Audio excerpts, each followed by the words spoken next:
넘지 말았어야 하는 선. 금단의 밤, 그 후. 지금 시작합니다. 먼저 구독과 좋아요, 알림 설정을 부탁합니다. 영상을 제작하는데 큰 도움이 됩니다. 9월의 마지막 주말, 우리 부부와 민지 부부는 강원도의 한적한 펜션으로 여행을 떠났다. 결혼한 지 14년, 아이들도 초등학교에 들어가면서 부부끼리의 시간이 필요하다고 느꼈던 차였다. 민지는 대학 시절부터 알고 지낸 친구였고, 그녀의 남편 준혁 씨와 내 남편 상우도 몇 년 전부터 친해져 이렇게 가족여행을 가는 것이 1년에 두세 번은 되었다. 펜션은 방 3개짜리 큰 곳이었다. 거실과 주방이 넓고 앞마당에는 바비큐 시설도 갖춰져 있었다. 아이들은 신이 나서 펜션 이곳저곳을 뛰어다녔고 우리 어른들은 짐을 풀며 저녁 준비를 시작했다. 언니, 오랜만에 정말 좋은 곳 잡았네. 민지가 환하게 웃으며 내 어깨를 두드렸다. 그러게. 이번엔 정말 힐링 제대로 하자. 나도 웃으며 대답했다. 저녁 바비큐는 성공적이었다. 고기 굽는 냄새가 가득한 마당에서 우리는 소주를 마시며 도란도란 이야기를 나눴다. 아이들도 배불리 먹고는 펜션 앞 놀이터에서 뛰놀았다. 해가 지고 어둠이 내리자 우리는 아이들을 씻기고 재운 후 본격적인 어른들만의 시간을 가졌다. 거실 테이블에 둘러앉은 우리 4명. 소주병이 하나둘 비워지면서 분위기는 점점 무르익었다. 상우야, 너 요즘 야근 많다며? 준혁이 술잔을 들며 물었다. 아, 프로젝트 마감이 다가오니까 미칠 지경이야. 집에 들어가면 11시는 기본이지. 상우가 한숨을 쉬며 대답했다. 나는 옆에서 그 말을 듣고 씁쓸하게 웃었다. 요즘 남편과는 대화다운 대화를 나눈 적이 없었다. 집에 들어오면 씻고 바로 자버리는 남편. 주말에도 피곤하다며 침대에서 나오지 않았다. 부부관계, 그건 이미 몇 달 전부터 없었다. 그래도 가장이라는 게 그런 거 아니겠어? 우리 회사도 요즘 야근이 많아서 힘들더라. 준혁이 공감하며 말했다. 민지가 웃으며 끼어들었다. 남자들은 참 좋겠다. 회사 가서 일만 하면 되니까. 우리는 애들 학교 보내고 집안일하고 그것도 모자라 파트타임 일까지 하잖아. 맞아.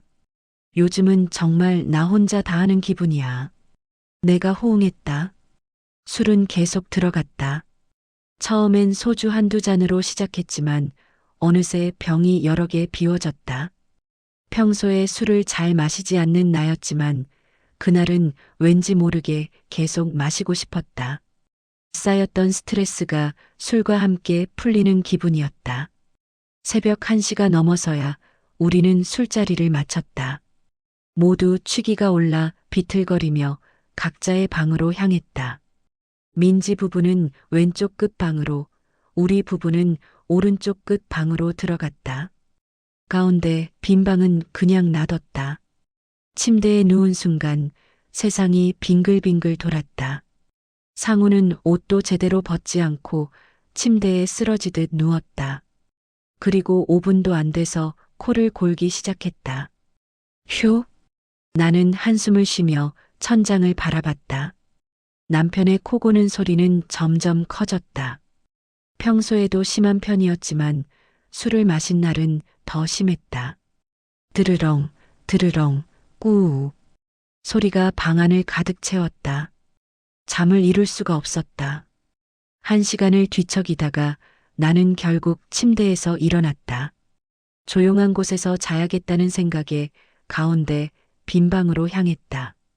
빈 방의 침대는 깨끗하게 정돈되어 있었다. 나는 이불을 덮고 누웠다. 조용했다. 남편의 코 고는 소리가 들리지 않으니 세상이 평화로웠다. 곧 잠이 들었다. 얼마나 잤을까? 한기가 느껴져 잠에서 깼다. 에어컨을 켜놓고 잔 것도 아닌데 왠지 춥게 느껴졌다. 아마도 얇은 잠옷만 입고 자서 그런 것 같았다. 원래 방으로 돌아갈까? 나는 침대에서 일어나 원래 방으로 향했다. 조용히 문을 열고 들어갔다. 어둠 속에서 남편의 형체가 보였다. 여전히 코를 골며 자고 있었다. 침대에 다가가려던 순간 나는 멈칫했다. 이불 위로 무언가 솟아있는 것이 보였다. 어둠 속에서도 그 형태는 명확했다. 남편이 그것이었다. 발기한 상태로 솟아있었다. 순간 나도 모르게 손이 움직였다. 결혼 14년 만에 처음 느껴보는 충동이었다. 손으로 그것을 잡았다. 옷 위로지만 따뜻함과 뜨거움이 느껴졌다. 그 순간 내 몸에 열기가 퍼지기 시작했다. 얼굴이 화끈거렸고 심장이 빠르게 뛰었다. 술 기운 때문일까? 아니면 오랜만에 느끼는 남성의 체온 때문일까? 나는 점점 더 대담해졌다. 손길이 더욱 섬세해졌다. 옷 위로 그것의 형태를 따라 쓰다듬었다. 내 호흡도 거칠어졌다. 곧 침대 위에 남자가 움직였다. 잠에서 깬 것이다. 나는 놀라서 손을 떼려 했지만 그의 손이 내 손목을 잡았다. 응? 낮고 굵은 목소리가 들렸다. 그는 일어나 앉으며 나를 끌어당겼다.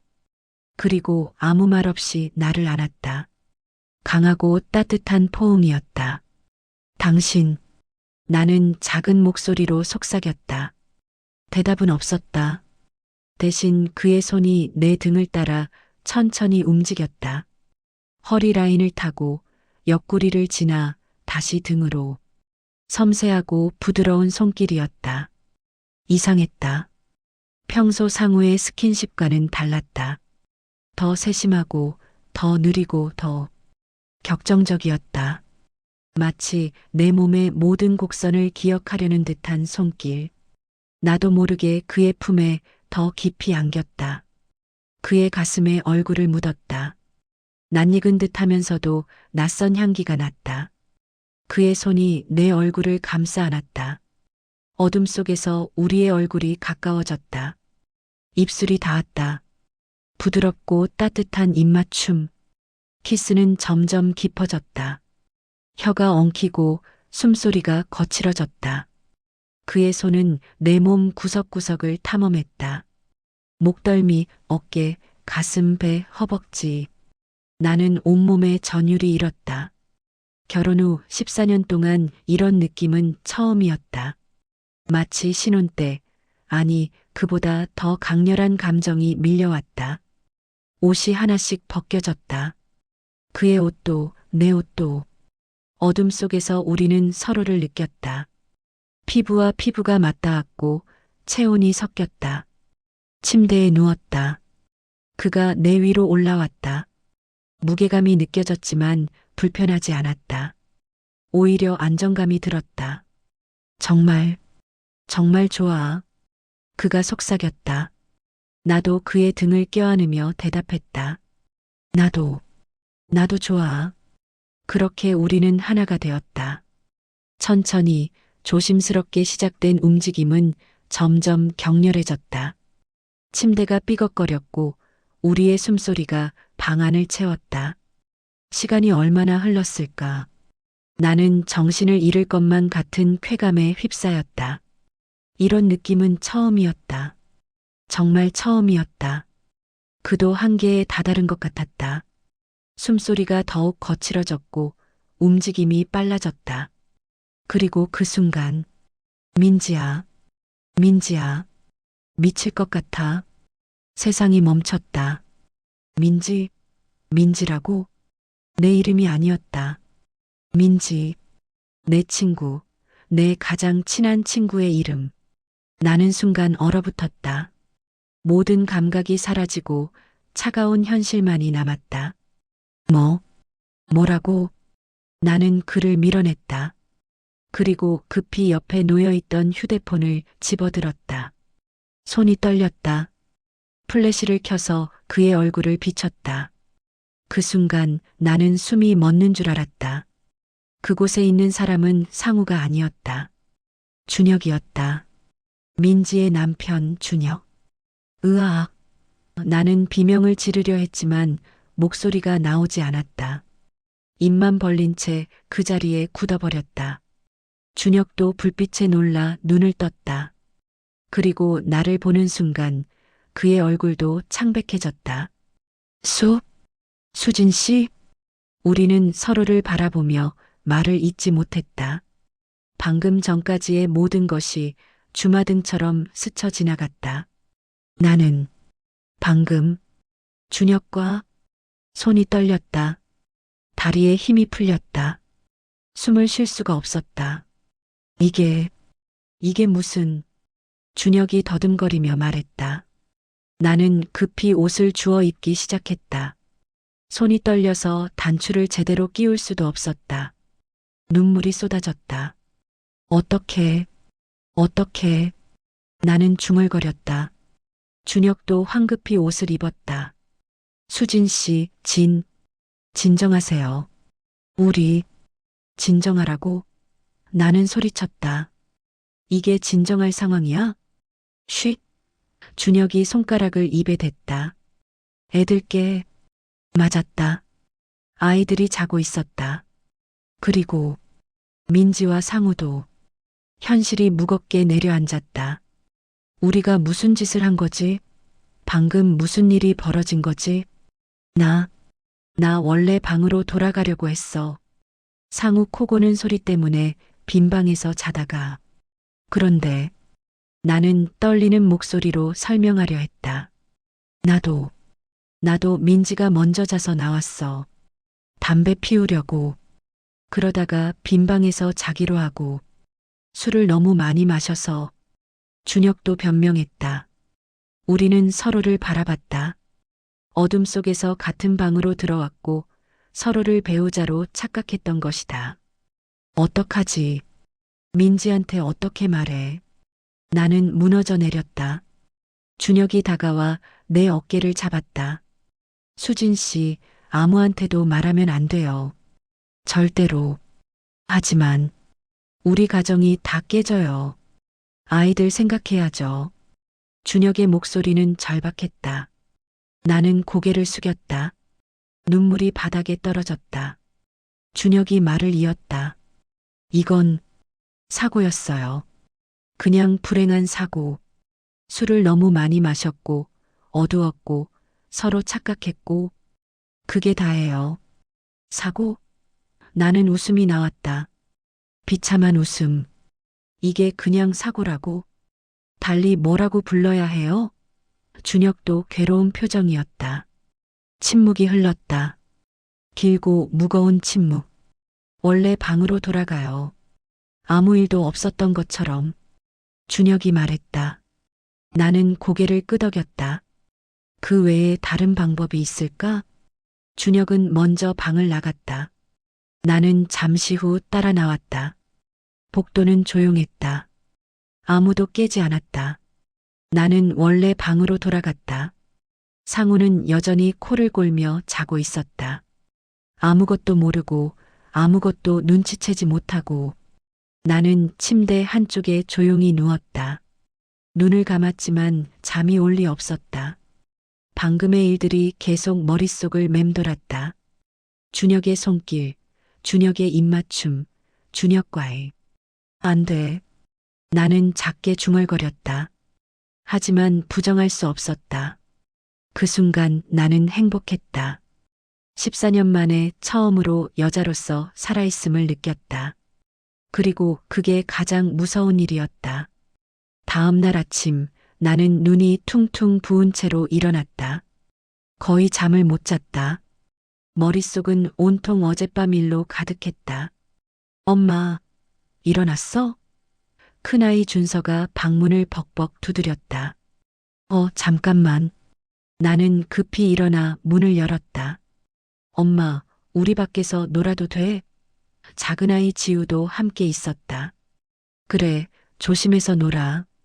나는 억지로 미소를 지으며 대답했다. 아이들이 뛰어나가고 나는 욕실로 향했다. 거울에 비친 내 모습은 처참했다. 부은 눈, 창백한 얼굴, 초췌한 표정. 어떡하지? 정말 어떡하지? 나는 세면대에 손을 짚고 중얼거렸다. 씻고 나와 거실로 가니 이미 다른 사람들이 모여 있었다. 민지는 주방에서 아침 식사를 준비하고 있었고 상우와 준혁은 테이블에 앉아 커피를 마시고 있었다. 언니, 잘 잤어? 민지가 환하게 웃으며 물었다. 나는 그 웃음을 제대로 볼 수가 없었다. 응. 얼굴이 왜 그래? 잠을 못 잤어? 민지가 다가와 내 얼굴을 들여다봤다. 아, 그냥 낯선 곳이라 그런가 봐. 나는 얼버무렸다. 준혁과는 눈도 마주치지 않았다. 아니, 마주칠 수가 없었다. 여보, 커피 줘. 나는 상우 옆에 앉으며 말했다. 여기. 상우가 커피잔을 건넸다. 전혀 눈치채지 못한 표정이었다. 아침 식사는 고문과도 같았다. 다들 즐겁게 이야기하고 웃었지만 나는 제대로 음식을 넘기지도 못했다. 준혁도 마찬가지인 것 같았다. 평소보다 말이 없었고 민지의 질문에도 건성으로 대답했다. 여보, 너 왜 그래? 숙취야? 민지가 준혁에게 물었다. 아, 어제 술을 좀 많이 마셔서. 준혁이 대답했다. 그러게. 다들 너무 과했어. 나도 머리가 좀 아프네. 상우가 거들었다. 나는 조용히 커피만 마셨다. 준혁과 시선이 마주쳤다. 짧은 순간이었지만 그 눈빛에는 같은 괴로움이 담겨 있었다. 식사 후 아이들이 밖에서 놀고 있는 동안 어른들은 짐을 정리하기 시작했다. 체크아웃 시간이 다가오고 있었다. 수진아, 잠깐 나와봐. 민지가 나를 불렀다. 나는 가슴이 철렁 내려앉았다. 설마 눈치챘나? 밖으로 나가니 민지가 웃으며 말했다. 언니, 어제 정말 즐거웠어. 오랜만에 스트레스 확 풀렸어. 응, 나도. 나는 겨우 대답했다. 그런데 언니 표정이 안 좋아. 무슨 일 있어? 민지가 걱정스럽게 물었다. 아니, 아무것도 아니야. 그냥 피곤해서. 나는 고개를 돌렸다. 민지가 내 손을 잡았다. 언니, 우리 사이잖아. 무슨 일 있으면 말해. 그 손길이 너무 따뜻했다. 그리고 그게 더 고통스러웠다. 나는 내 가장 친한 친구를 배신했다. 그 사실이 가슴을 짓눌렀다.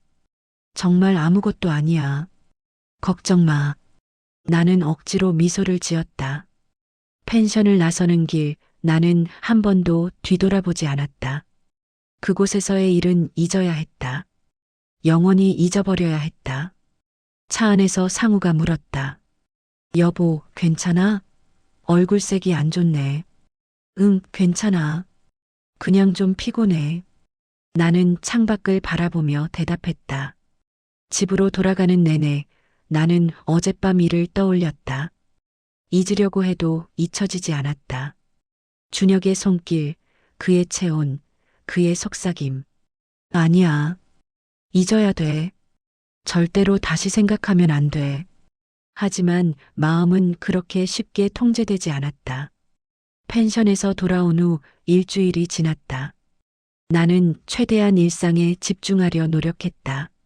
아이들 학교 보내고 집안일하고 파트타임 일 나가고 바쁘게 움직이면 그 생각을 안 할 수 있을 거라 믿었다. 하지만 밤이 되면 달랐다. 상우가 옆에서 자고 있을 때 나는 눈을 감으면 자꾸 그날 밤이 떠올랐다. 준혁과의 그 순간들이 안 돼, 안 돼. 나는 이불을 꽉 움켜쥐며 중얼거렸다. 일주일이 지나고 민지에게서 문자가 왔다. 언니, 이번 주 토요일에 우리 집에서 저녁 먹자. 애들도 데리고 와. 나는 한참을 망설이다가 답장을 보냈다. 응, 알았어. 거절할 이유가 없었다. 아니, 거절하면 오히려 이상하게 보일 것 같았다. 토요일이 되었다. 민진의 집으로 가는 차 안에서 나는 계속 긴장했다. 손에 땀이 났고 심장이 빠르게 뛰었다. 여보, 왜 그렇게 긴장해? 민진의 집 처음 가는 것도 아니고. 상우가 웃으며 말했다. 아니, 그냥. 나는 얼버무렸다. 민진의 집에 도착하니 현관문이 열리고 민지가 나왔다. 언니, 어서 와. 우리는 집 안으로 들어갔다. 아이들은 금방 방으로 뛰어가 놀기 시작했다. 어른들은 거실에 모였다. 그리고 준혁과 마주쳤다. 어서 오세요. 준혁이 담담하게 인사했다. 네.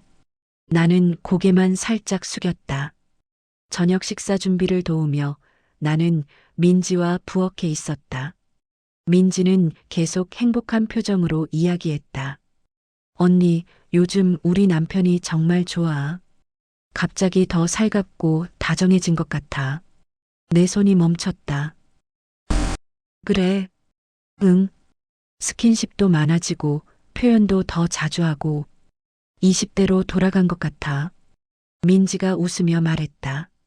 가슴이 철렁 내려앉았다. 설마, 언니네는 어때? 상우 씨랑 요즘 어때? 민지가 물었다. 응, 그냥, 평소랑 똑같아. 나는 겨우 대답했다. 실제로 상우와의 관계는 아무것도 변하지 않았다. 여전히 야근하고 집에 와서는 바로 자고 주말에는 피곤해하고 부부관계도 없었다. 그런데 준혁은 달라졌다는 거야? 민지한테 더 다정해졌다는 거야? 이상한 감정이 밀려왔다. 질투? 아니면 배신감? 나도 정확히 알 수 없었다. 저녁 식사가 시작되었다. 테이블에 둘러앉은 우리. 겉으로는 평범한 친구 부부들의 저녁 식사였지만 나와 준혁 사이에는 보이지 않는 긴장감이 흘렀다. 수진 씨, 고기 좀 더 드세요. 준혁이 고기를 내 접시에 올려줬다. 아, 네. 감사합니다. 나는 당황해서 얼굴이 빨개졌다. 민지가 웃으며 말했다. 우리 남편 오늘 왜 이렇게 친절해? 보통은 자기만 먹기 바쁜데. 준혁이 웃었다. 원래 이랬는데 당신이 몰랐던 거지. 식사 내내 나는 제대로 음식을 먹지 못했다. 준혁의 시선이 자꾸 느껴졌다. 고개를 들면 우리 눈이 마주쳤고 그때마다 나는 급히 시선을 돌렸다. 식사 후 남자들은 거실에서 TV를 보고 여자들은 설거지를 했다. 아이들은 방에서 게임을 하고 있었다. 언니, 담배 한 대 피우고 올게. 밖에서 기다려줘. 민지가 말했다. 그래. 나는 대답했다.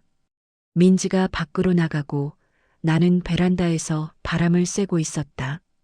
그런데 뒤에서 인기척이 느껴졌다. 돌아보니 준혁이 서 있었다. 수진 씨, 준혁이 작은 목소리로 불렀다. 나는 깜짝 놀라 뒤로 물러섰다. 왜요? 준혁이 다가왔다. 우리 이야기 좀 해야 할 것 같아서요. 이야기할 거 없어요. 그날 일은 그냥 잊어요. 나는 단호하게 말했다. 저도 잊으려고 했어요. 근데 안 돼요.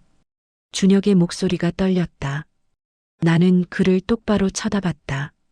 무슨 소리예요? 계속 생각나요. 그날 밤이. 수진 씨가. 준혁이 한 걸음 더 다가왔다. 미쳤어요? 민지가 밖에 있어요. 나는 소리를 낮춰 외쳤다. 알아요. 그래서 미치겠어요. 제 아내를 보면서도 자꾸 수진 씨가 떠올라요. 준혁의 눈빛은 진지했다. 나는 숨이 막혔다. 그리고 인정하기 싫었지만 나도 마찬가지였다. 나도 준혁을 자꾸 떠올렸다. 우리 이러면 안 돼요. 나는 가까스로 말했다. 알아요. 하지만 준혁이 내 손을 잡으려 했다. 그때 민지의 목소리가 들렸다. 언니, 어디 있어? 나는 급히 준혁에게서 떨어졌다. 여기. 민지가 베란다로 왔다. 뭐해? 그리고 여보, 당신은 왜 여기 있어? 아, 그냥 바람 좀 쐬려고. 준혁이 태연하게 대답했다. 민지는 의심하는 기색 없이 웃었다. 다들 참 바람 좋아하네. 언니, 커피 마실래? 응, 좋아.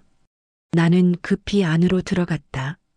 그날 밤 집으로 돌아오는 차 안에서 나는 계속 창밖만 바라봤다. 상우는 운전하며 콧노래를 흥얼거렸다. 아무것도 모르는 남편. 준혁도 나를 생각하고 있어. 그 사실이 나를 더욱 혼란스럽게 만들었다. 잊어야 하는데 잊을 수 없는 것. 그리고 상대방도 같은 마음이라는 것. 위험했다. 정말 위험했다. 그 후로 일주일이 또 지났다. 나는 민지를 만날 때마다 죄책감에 시달렸다. 하지만 동시에 준혁을 볼 수 있다는 기대감도 있었다. 이 모순된 감정이 나를 미치게 만들었다. 어느 수요일 오후 나는 파트타임 일을 마치고 집으로 가는 길이었다. 그런데 핸드폰이 울렸다. 모르는 번호였다. 여보세요? 수진 씨, 저예요. 준혁이요. 심장이 쿵 하고 내려앉았다. 어떻게 제 번호를 민지 핸드폰에서 봤어요. 죄송하지만 우리 꼭 만나서 이야기해야 할 것 같아요. 안 돼요. 우리 만나면 안 돼요. 나는 떨리는 목소리로 말했다. 30분만요. 커피 한 잔만 해요. 제발. 준혁의 목소리는 절박했다. 나는 한참을 망설였다. 거절해야 했다. 만나면 안 됐다.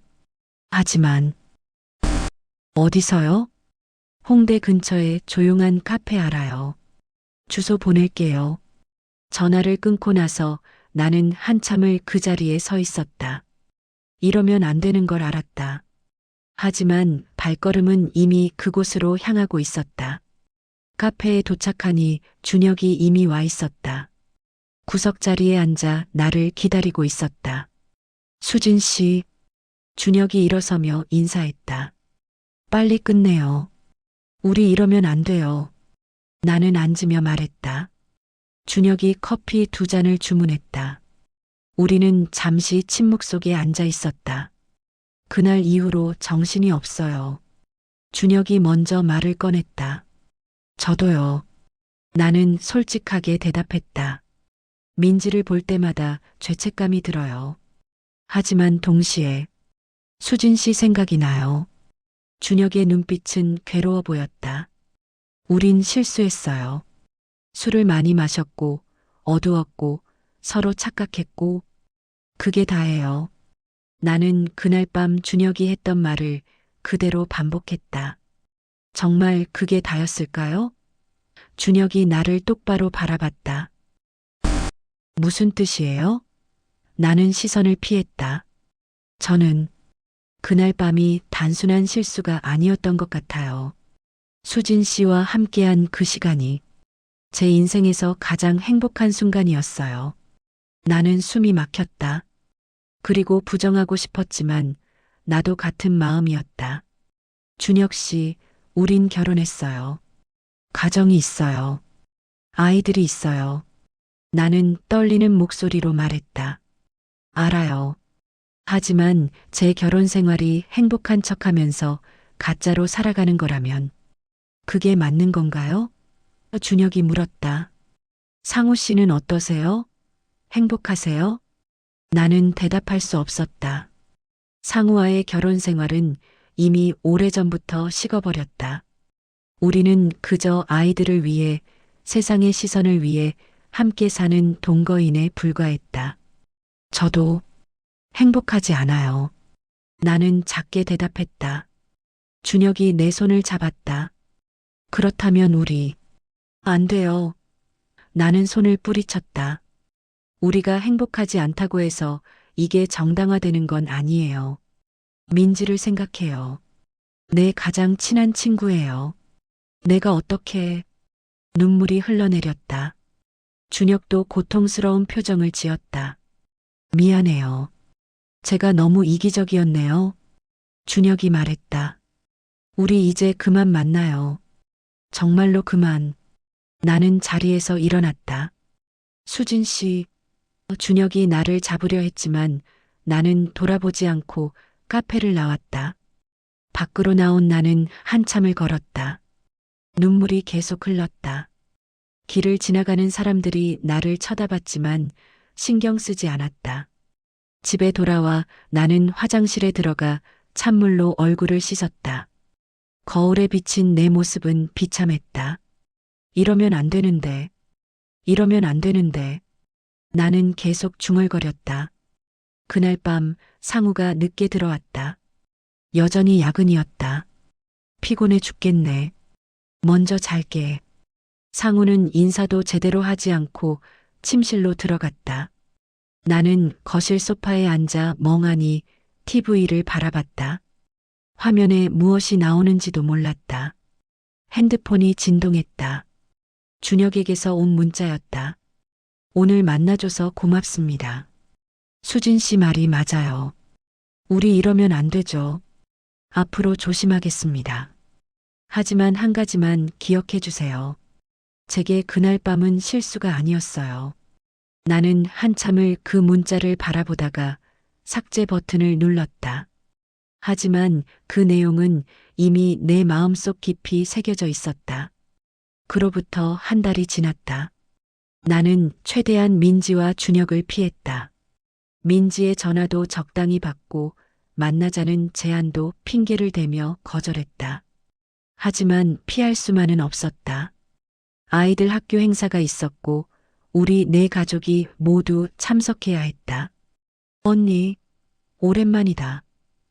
민지가 나를 보자마자 달려와 안았다. 응, 오랜만이야. 나는 어색하게 미소 지었다. 준혁도 옆에 서 있었다. 우리는 잠깐 눈이 마주쳤지만 곧 시선을 돌렸다. 행사가 진행되는 동안 나는 계속 불편했다. 민지 옆에 앉아 있으면서도 마음은 편치 않았다. 준혁이 몇 자리 떨어진 곳에 앉아 있는 것이 계속 신경 쓰였다. 행사가 끝나고 민지가 제안했다. 언니, 우리 같이 저녁 먹자. 애들도 좋아할 것 같아. 거절할 명분이 없었다. 우리는 근처 패밀리 레스토랑으로 갔다. 저녁 식사 자리에서 상우가 말했다. 요즘 회사 일이 너무 많아서 미치겠어. 이번 주도 주말 출근이야. 우리 회사도 마찬가지야. 인력은 줄이고 일은 늘리고. 준혁도 공감했다. 남자들은 그래도 괜찮잖아. 우리는 집안일에 아이들 돌보는 것까지 다 해야 해. 민지가 말했다. 맞아. 요즘은 정말 너무 힘들어. 나도 동의했다. 대화는 계속되었지만 나와 준혁 사이에는 보이지 않는 긴장감이 흘렀다. 우리는 서로를 의식하며 조심스럽게 행동했다. 식사 후 아이들이 화장실에 가고 민지와 상우가 계산하러 가는 사이 나와 준혁만 잠시 남게 되었다. 수진 씨, 준혁이 작은 목소리로 불렀다.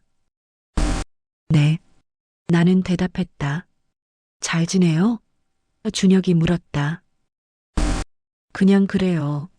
나는 테이블만 바라봤다. 나도 그래요. 그냥 그래요.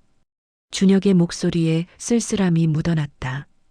우리는 더 이상 말하지 않았다. 말할 수 없었다. 민지와 상우가 돌아왔고 우리는 헤어졌다. 차 안에서 돌아오는 길 상우가 말했다. 준혁이 좀 이상하던데. 요즘 무슨 일 있나? 나는 깜짝 놀라 상우를 쳐다봤다. 왜? 뭔가 표정이 안 좋고 말수도 줄었고 너도 못 느꼈어? 상우가 물었다.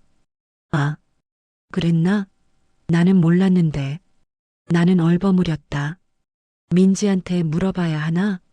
혹시 부부 싸움이라도 한 건가? 상우가 걱정하며 말했다. 그럴 수도 있지. 모든 부부가 다 잘 지낼 순 없잖아. 나는 창밖을 바라보며 대답했다. 집에 돌아와 아이들을 재우고 나서 나는 핸드폰을 확인했다. 준혁에게서 문자가 와 있었다. 오늘 보니까 더 힘드네요. 이렇게 가까이 있으면서도 멀게만 느껴져요. 수진 씨도 같은 마음인가요? 나는 한참을 그 문자를 바라보다가 답장을 보냈다. 저도요. 하지만 우리 이러면 안 돼요. 정말로. 곧 답장이 왔다. 알아요. 하지만 마음은 제 마음대로 안 되네요.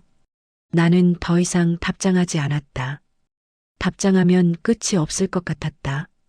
그날 밤 나는 또 잠을 이루지 못했다. 침대에 누워 천장을 바라보며 생각했다. 이대로는 안 돼. 뭔가 변해야 해. 하지만 무엇을 어떻게 변해야 할지 알 수 없었다. 한 달이 또 지났다. 가을이 깊어지고 있었다. 나는 여전히 준혁과의 연락을 최소화하려 노력했다. 하지만 민지와의 관계를 유지하려면 완전히 피할 수는 없었다. 어느 금요일 저녁 민지에게서 전화가 왔다. 언니, 내일 우리 집에 올 수 있어? 내 생일인데 조촐하게 저녁이나 하려고. 민지의 생일. 잊고 있었다. 아, 맞다. 생일 축하해. 당연히 갈게. 나는 대답했다. 상우 씨도 꼭 데리고 와. 우리 남편이 고기 굽는다고 난리야. 민지가 웃으며 말했다. 토요일 저녁 우리 가족은 민지네 집으로 갔다. 아이들은 선물을 들고 신이 났다. 민지 이모, 생일 축하해요. 준서가 외쳤다. 어머, 고마워. 우리 준서 많이 컸네. 민지가 아이들을 안아줬다. 집 안으로 들어가니 준혁이 옥상 테라스에서 고기를 굽고 있었다. 어서 오세요. 상우 형, 올라오세요. 남자들은 옥상으로 올라가고 여자들은 부엌에서 준비를 도왔다. 아이들은 거실에서 놀았다. 언니, 요즘 어때? 한동안 연락이 뜸했잖아. 민지가 물었다. 아, 그냥 바빴어. 파트타임 일도 좀 늘어나고. 나는 대답했다. 언니 요즘 표정이 안 좋아. 무슨 일 있어? 민지가 걱정스럽게 물었다. 아니야. 정말 아무것도 아니야. 나는 웃으며 손을 저었다. 민지가 내 손을 잡았다. 언니, 우리 친구잖아. 힘든 일 있으면 말해. 그 따뜻한 손길이 오히려 더 고통스러웠다. 나는 이 친구에게 말할 수 없는 비밀을 가지고 있었다. 저녁 식사는 옥상 테라스에서 이루어졌다. 날씨가 좋았고 서울의 야경이 펼쳐졌다. 고기 굽는 냄새와 함께 술이 돌기 시작했다. 민지야, 생일 축하해. 상우가 건배를 외쳤다. 고마워요, 오빠. 민지가 웃으며 잔을 부딪혔다. 술이 몇 잔 들어가자 분위기가 무르익었다. 민지가 말했다. 언니, 나 오늘 정말 행복해. 이렇게 다 같이 모여서. 나도 행복해. 나는 억지로 미소를 지었다. 하지만 내 시선은 자꾸 준혁에게로 갔다. 준혁도 나를 보고 있었다. 우리의 눈이 마주칠 때마다 가슴이 두근거렸다. 술은 계속 들어갔다. 어느새 병이 여러 개 비워졌다. 상우와 민지는 많이 취한 것 같았다. 야, 나 좀 눕고 올게. 어지러워. 상우가 비틀거리며 일어났다. 나도 좀 쉬어야겠다. 민지도 일어났다. 여보, 안방에서 좀 쉬어. 상우 형은 작은 방 쓰시고. 준혁이 말했다. 상우와 민지는 비틀거리며 방으로 들어갔다. 아이들은 이미 거실에서 잠들어 있었다. 옥상에는 나와 준혁만 남았다. 침묵이 흘렀다. 어색하고 무거운 침묵. 수진 씨. 준혁이 먼저 말을 꺼냈다. 말하지 마세요. 나는 손을 들어 제지했다. 하지만 우리 이러면 안 돼요. 지난번에도 말했잖아요. 나는 떨리는 목소리로 말했다. 준혁이 다가왔다. 알아요. 하지만 마음을 어떻게 해요? 자꾸만 수진 씨 생각이 나는데. 준혁 씨도 가정이 있잖아요. 민지를 생각해요. 나는 뒤로 물러섰다. 민지와는 이미 오래전부터 식었어요. 우리는 그저 아이들을 위해 함께 사는 것뿐이에요. 준혁이 말했다. 저도 마찬가지예요. 하지만 그렇다고 해서 이게 옳은 건 아니에요. 나는 고개를 저었다. 준혁이 내 손을 잡았다. 수진 씨, 저는 나요. 나는 손을 뿌리치려 했다. 그 순간 준혁이 나를 끌어당겼다. 우리의 몸이 가까워졌다. 그의 숨소리가 들렸다. 안 돼요. 나는 약하게 저항했다. 하지만 준혁의 입술이 내 입술에 닿았다. 따뜻하고 간절한 키스였다. 나는 저항해야 했다. 밀어내야 했다. 하지만 몸이 움직이지 않았다. 오히려 준혁의 품에 안겼다. 키스는 깊어졌다.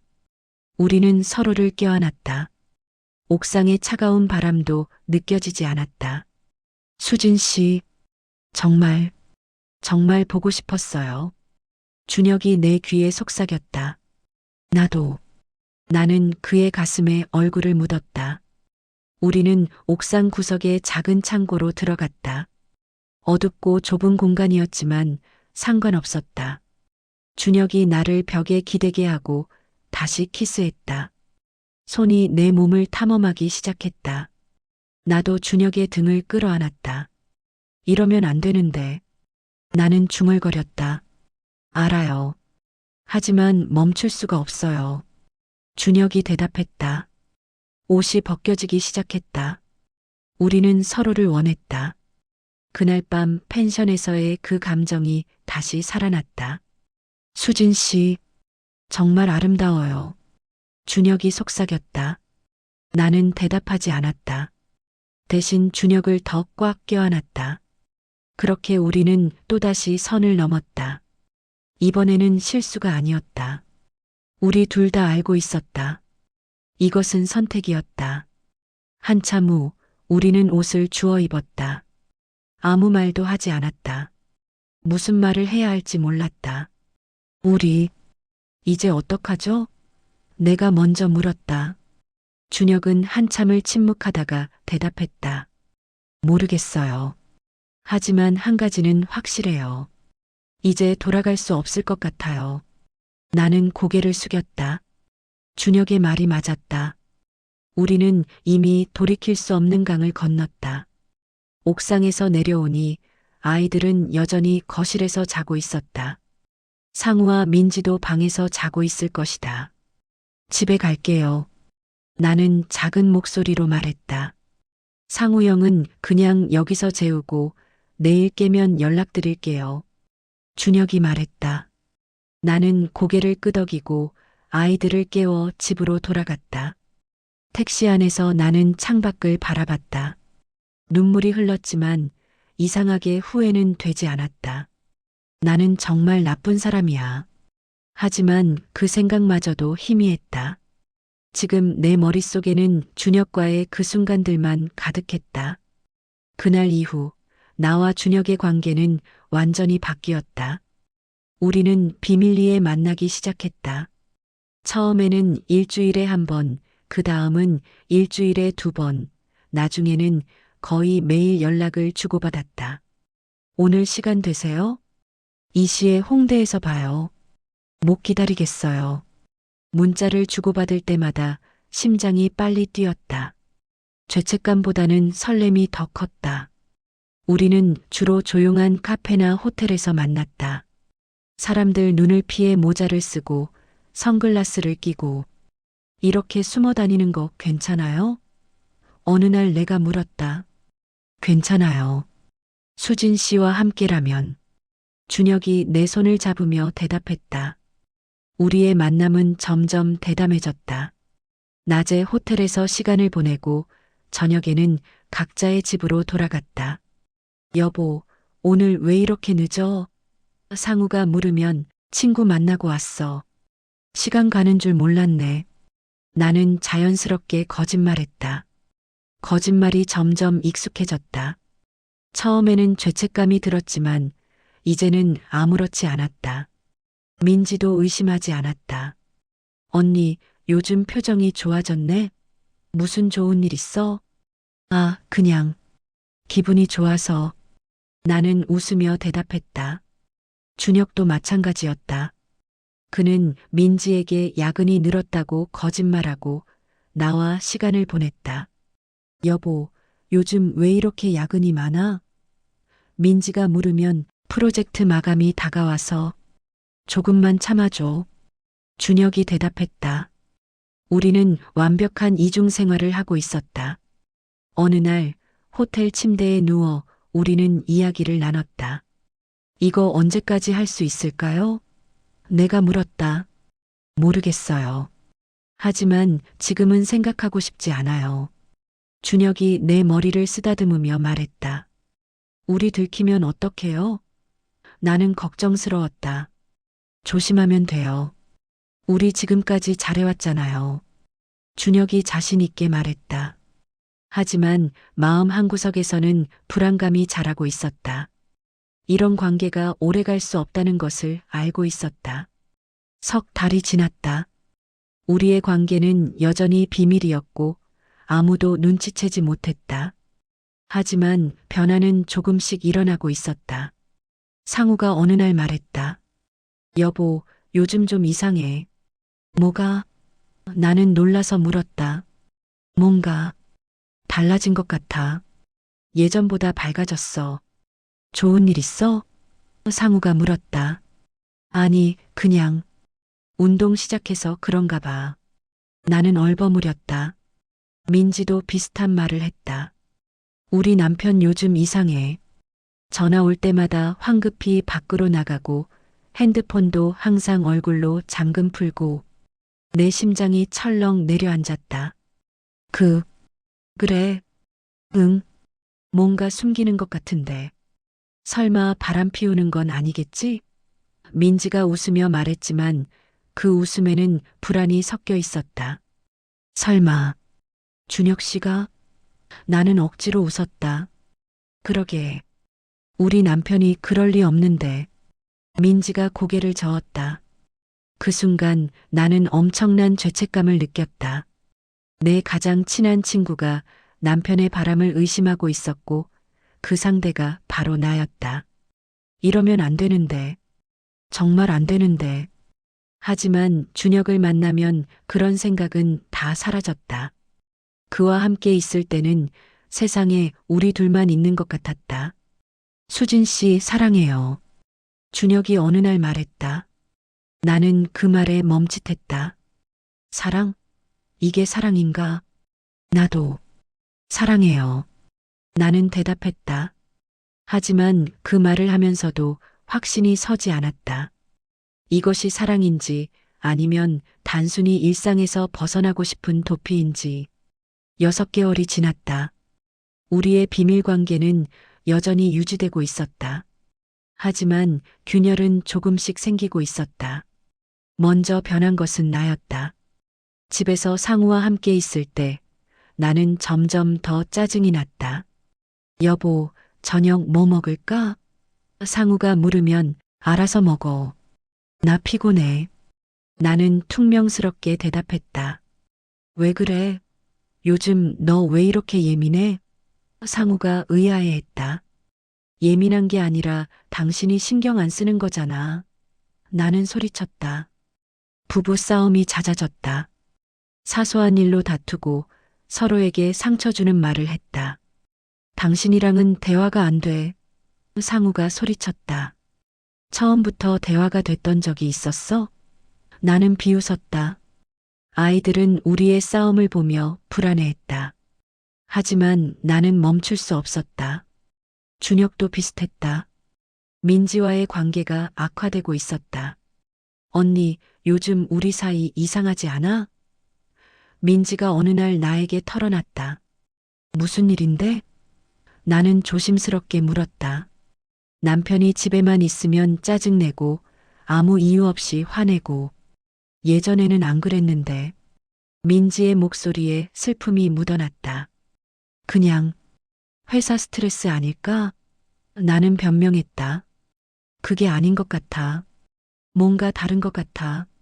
민지가 고개를 저었다. 그리고 어느 날 민지가 말했다.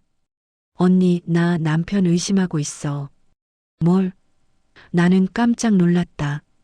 바람 피우는 것 같아.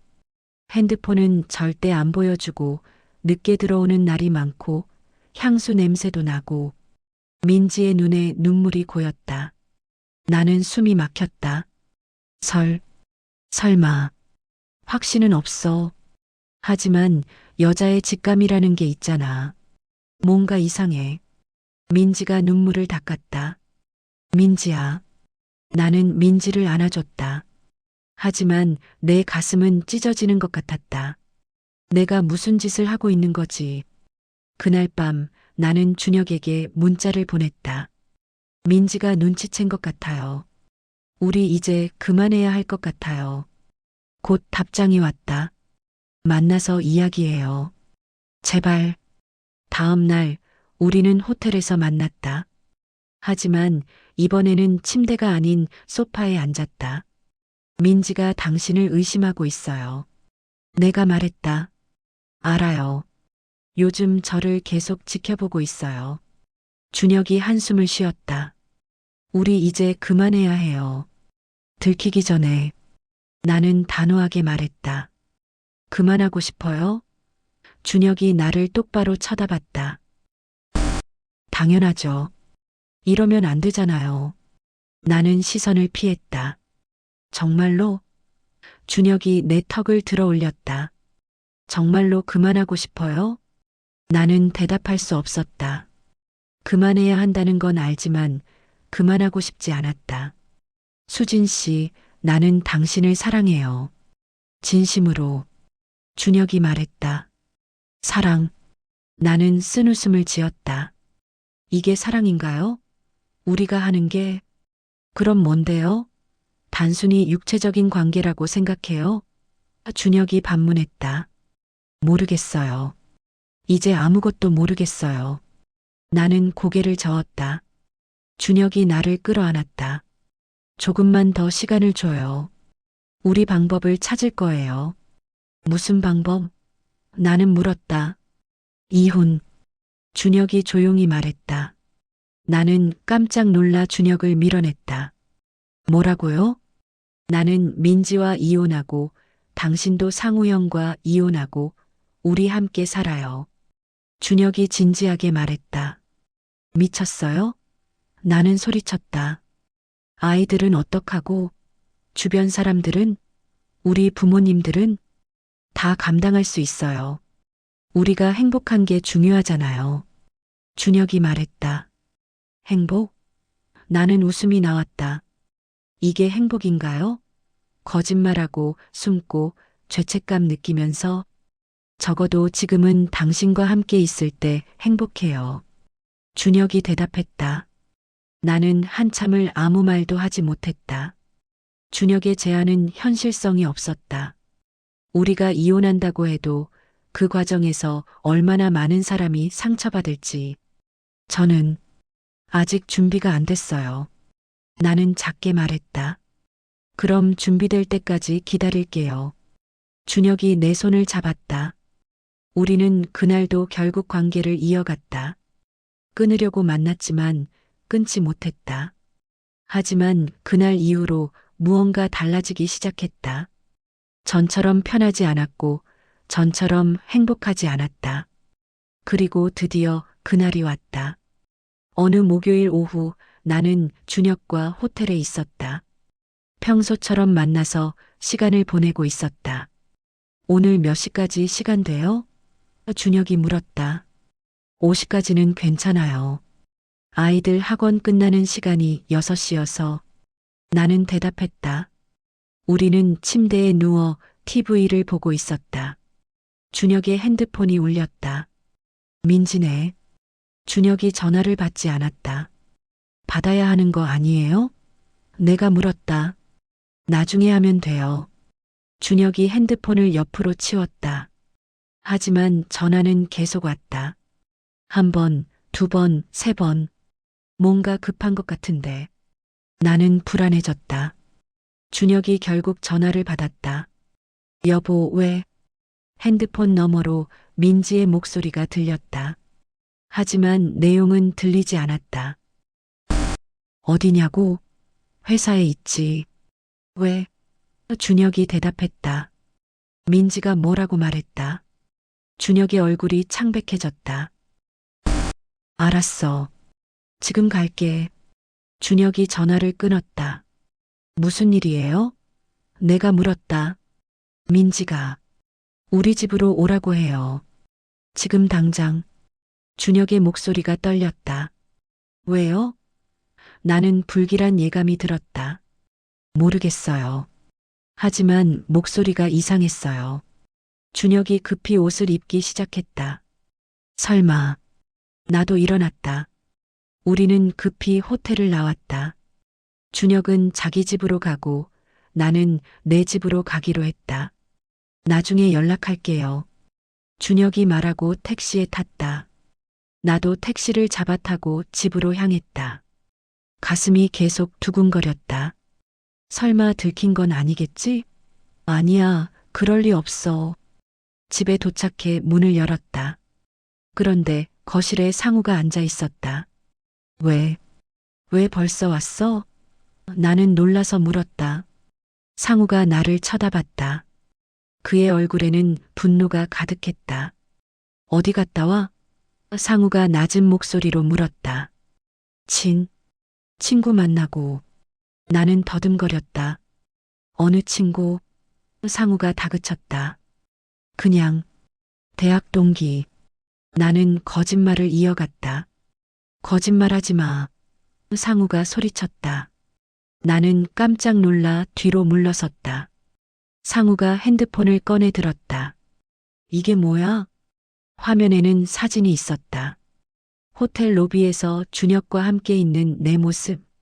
심장이 멎는 줄 알았다. 이건. 나는 말을 잇지 못했다. 준혁이랑 호텔에 갔어? 진짜로? 상우의 목소리가 떨렸다. 아니야. 이건 오해야. 나는 변명하려 했다. 오해? 상우가 비웃었다. 민지가 보냈어. 탐정 고용해서 당신 미행시킨 거래. 한 달 동안. 나는 그 자리에 주저앉았다. 모든 게 끝났다. 얼마나 했어? 상우가 물었다. 나는 대답할 수 없었다. 대답해. 언제부터 준혁이랑 바람 피운 거야? 상우가 소리쳤다. 6개월. 나는 작게 대답했다. 6개월? 상우가 웃었다. 미친 듯이 웃었다. 6개월 동안 친구 남편이랑 자고 다닌 거야? 미안해. 나는 눈물을 흘렸다. 미안하다고? 상우가 내 앞으로 다가왔다. 그게 끝이야? 미안하다고? 정말 미안해. 나도 어쩔 수 없었어. 나는 울먹였다. 어쩔 수 없었다고? 상우가 비웃었다. 당신이 선택한 거잖아. 아무도 강요하지 않았어. 나는 고개를 숙였다. 상우의 말이 맞았다. 이것은 내 선택이었다. 아이들은 어떡하려고 그랬어? 상우의 목소리에 슬픔이 묻어났다. 그 말에 나는 정신이 번쩍 들었다. 아이들, 준서와 지우. 상우야, 제발, 아이들한테는. 나는 애원했다. 늦었어. 상우가 고개를 저었다. 이미 다 끝났어. 그날 밤은 지옥이었다. 상우는 집을 나갔고 나는 혼자 남았다. 아이들은 친정에 보내둔 상태였다. 핸드폰이 울렸다. 민지였다. 나는 한참을 망설이다가 전화를 받았다. 여보세요. 언니. 민지의 목소리가 들렸다. 울고 있었다. 민지야. 미안해. 정말 미안해. 나는 울면서 말했다. 왜 나한테 이랬어? 민지가 흐느꼈다. 미안해. 정말 미안해. 나는 그 말밖에 할 수 없었다. 너를 믿었는데, 내 가장 친한 친구였는데. 민지의 목소리는 절망에 가득 차 있었다. 민지야, 나는 무너져 내렸다. 다시는 내 앞에 나타나지 마. 민지가 말하고 전화를 끊었다. 나는 바닥에 쓰러져 울었다. 모든 것을 잃었다. 남편, 친구, 신뢰, 모든 것. 다음 날부터 지옥이 시작되었다. 먼저 상우가 이혼 소송을 제기했다. 그리고 양육권도 자기가 가져가겠다고 했다. 당신 같은 사람한테 아이들을 맡길 수 없어. 상우가 차갑게 말했다. 제발, 아이들만은. 나는 무릎을 꿇고 애원했다. 늦었어. 이미 변호사와 상담했어. 당신의 불륜이 증거로 다 있어. 상우가 서류를 내밀었다. 서류에는 탐정이 찍은 사진들이 가득했다. 준혁과 호텔에 들어가는 모습, 카페에서 손잡고 있는 모습, 키스하는 모습. 이게 다 어떻게. 나는 떨리는 손으로 서류를 넘겼다. 민지가 한 달 전부터 탐정을 고용했대. 남편이 이상하다고 느껴서. 상우가 설명했다. 민지가. 나는 무너졌다. 그리고 준혁 씨도 이혼한대. 당신 때문에 두 가정이 다 깨진 거야. 상우의 목소리는 차가웠다. 준혁에게도 연락이 왔다. 수진 씨, 우리 큰일 났어요. 준혁의 목소리는 절망적이었다. 알아요. 나는 대답했다. 민지가 이혼하겠대요. 그리고 위자료도 청구하고. 준혁이 말했다. 우리, 이제 어떡해요? 내가 물었다. 모르겠어요. 정말 모르겠어요. 준혁도 답을 몰랐다. 그때 당신이 말했잖아요. 이혼하고 우리 함께 살자고. 내가 말했다. 그건. 준혁이 머뭇거렸다. 지금도 같은 마음이에요? 나는 다그쳤다. 침묵이 흘렀다. 긴 침묵. 수진 씨, 미안해요.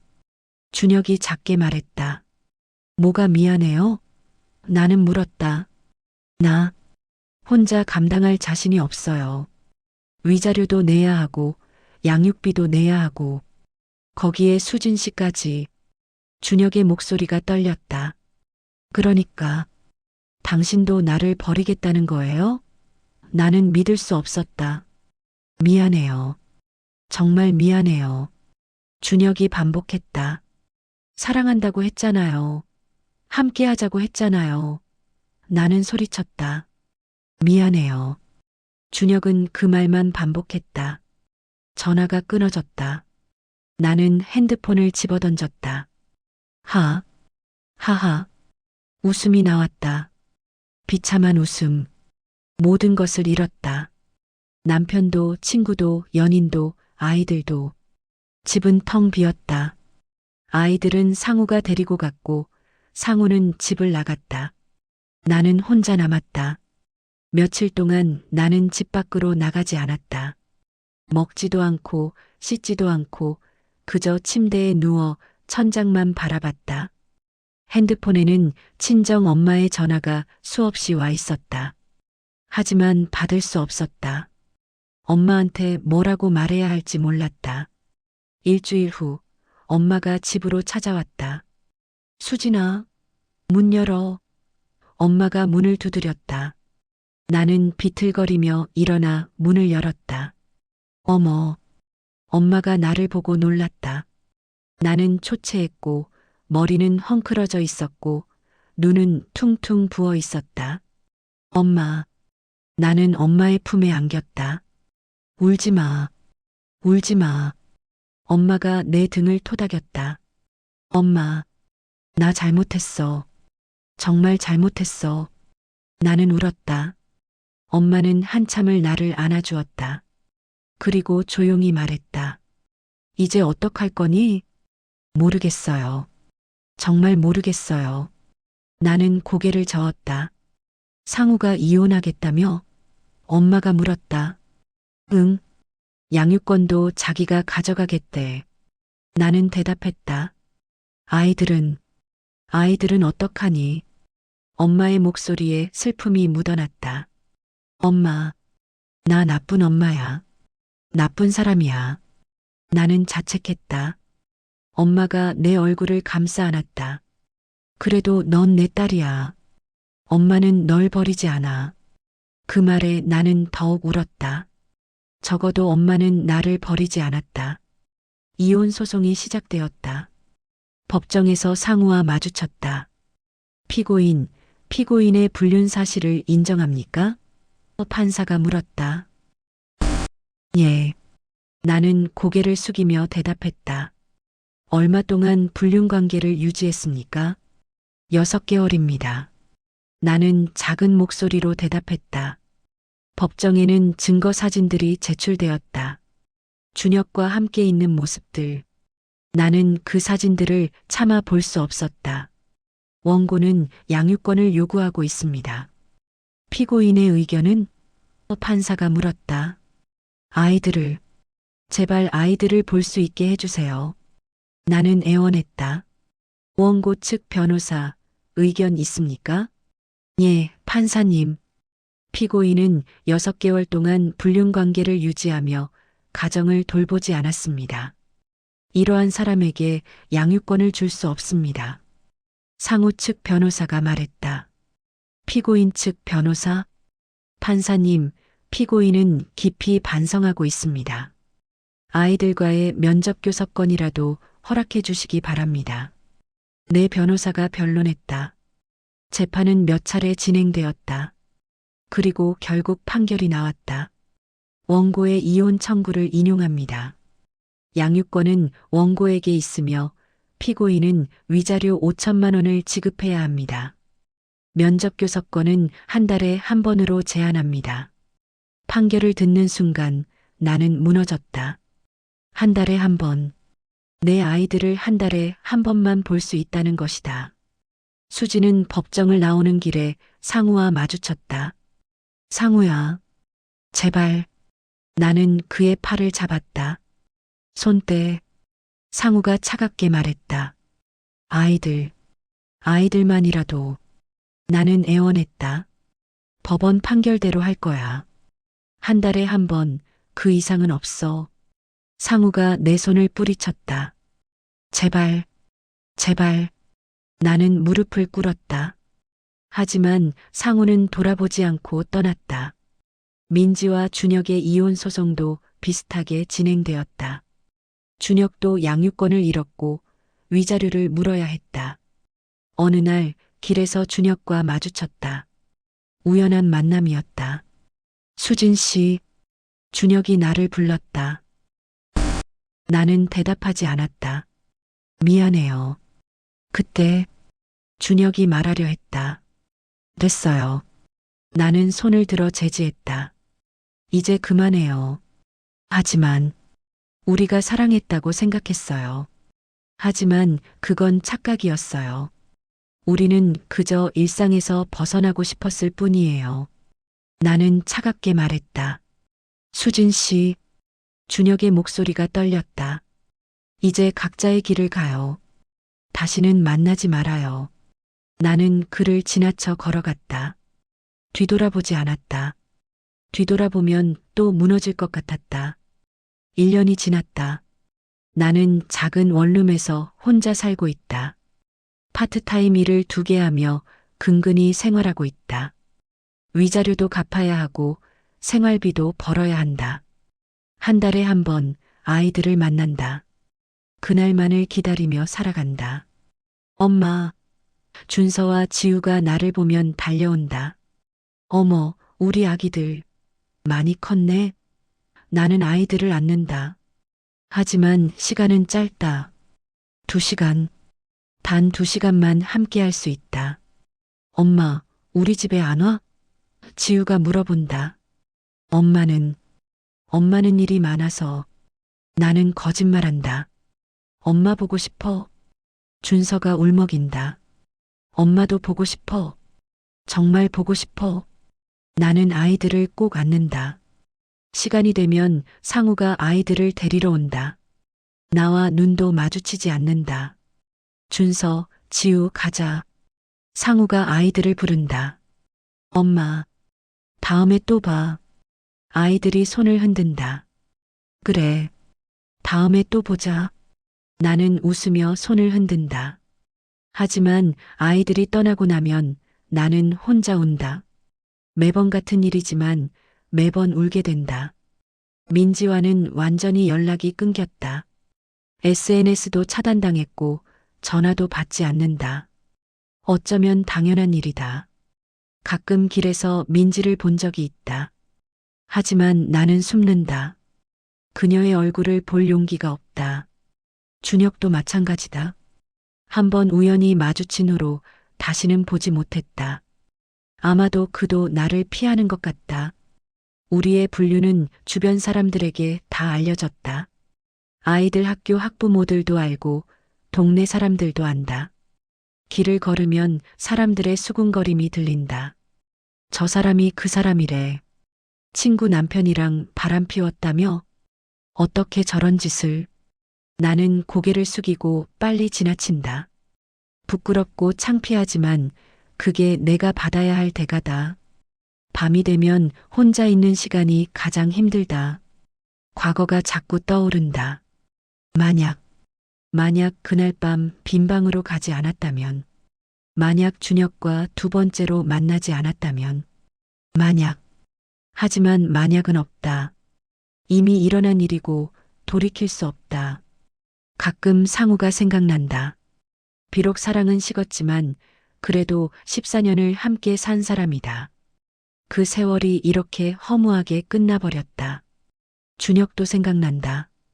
그와의 시간이 행복했던 것은 사실이다. 하지만 그 행복은 모래성이었다. 너무 쉽게 무너져 버렸다. 그리고 무엇보다 민지가 생각난다. 내 가장 친한 친구. 내가 배신한 사람. 민지야. 정말 미안해. 하지만 이 말은 영원히 전할 수 없을 것 같다. 2년이 지났다. 나는 여전히 혼자 살고 있다. 하지만 이제는 조금 익숙해졌다. 혼자 밥 먹는 것도, 혼자 TV 보는 것도, 혼자 자는 것도. 아이들은 많이 컸다. 준서는 중학생이 되었고, 지우는 초등학교 고학년이 되었다. 엄마, 우리 이제 중학생이야. 준서가 자랑스럽게 말한다. 어머, 정말 많이 컸네. 엄마보다 커지겠어. 나는 준서의 머리를 쓰다듬는다. 아이들과의 시간은 여전히 한 달에 한 번이다. 하지만 이제는 그 시간을 더 소중하게 여기게 되었다. 상우는 재혼했다는 소식을 들었다. 아이들한테 들었다. 엄마 아빠가 새 엄마 데려왔어. 지우가 조심스럽게 말했다. 그래, 좋은 분이야? 나는 웃으며 물었다. 응, 착해. 지우가 대답했다. 마음이 아팠다. 하지만 상우의 행복을 빌어주고 싶었다. 그가 행복하면 아이들도 행복할 테니까. 민지도 재혼했다고 들었다. 우연히 SNS에서 봤다. 행복해 보였다. 잘 됐다. 나는 그렇게 생각했다. 적어도 내가 망친 사람들이 다시 행복을 찾았다는 게 다행이었다. 준혁은 소식이 없다. 아마도 다른 곳으로 이사 간 것 같다. 가끔 궁금하지만 찾아보지 않는다. 나는 여전히 위자료를 갚고 있다. 앞으로 3년은 더 갚아야 한다. 하지만 이제는 받아들였다. 이것이 내가 저지른 일에 대한 대가다. 밤에 혼자 있을 때면 여전히 과거가 떠오른다. 후회도 한다. 하지만 이제는 자책하지 않는다. 자책해봤자 아무것도 변하지 않는다는 걸 알았다. 대신 앞으로 어떻게 살 것인가를 생각한다. 어떻게 하면 아이들에게 좋은 엄마가 될 수 있을지, 어떻게 하면 다시 사람들의 신뢰를 얻을 수 있을지. 쉽지 않다. 하지만 포기하지 않는다.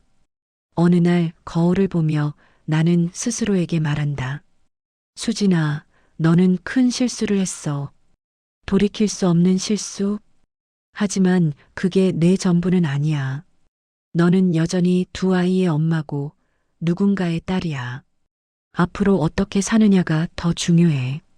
거울 속에 나는 지쳐 보이지만 포기하지 않은 눈빛을 하고 있다. 힘내자. 조금씩, 천천히. 그렇게 나는 오늘도 살아간다. 과거의 상처를 안고 미래의 희망을 품고 끝나지 않은 이야기. 하지만 계속되는 삶. 그것이 내 이야기다. 우연히 시작된 유혹을 이기지 못한 여자의 인생 이야기. 재미있게 보셨나요? 더 많은 이야기를 듣고 싶다면 구독과 좋아요, 그리고 알림 설정을 잊지 마세요.